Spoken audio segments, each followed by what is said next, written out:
भौजी फांसी लगौली अक्षरा के छोड़ दिहला रीना रानी से कई के बियाहवा कुछ दिन में छोड़ दिहला।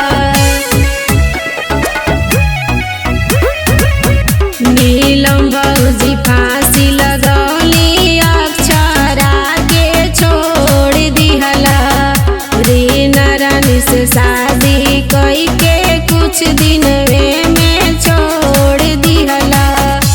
ऐसे के तना लईकिन के तू छोड़वाए पवन भैया ज्योति भौजी कवन गलती कैली पवन भैया उनहु से लेत बाड़ा तलाक भैया केतना जिंदगी कर बर्बाद भैया हंसतात सगरे समाज भैया।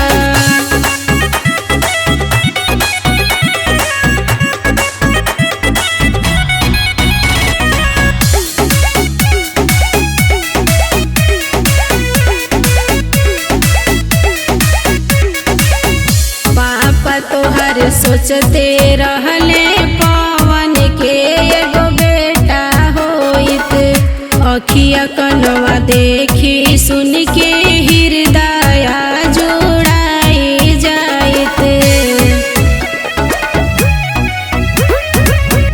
पापा तोहर सोचते रहले पवन के एगो बेटा होइत अखिया कनवा देखी सुन के हृदय जुड़ाई जाइत।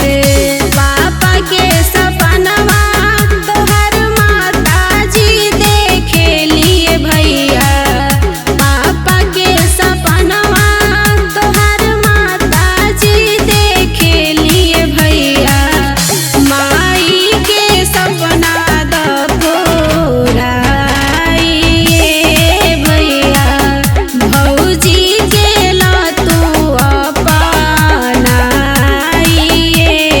भैया आपन तू जिंदगी ला सवार भैया।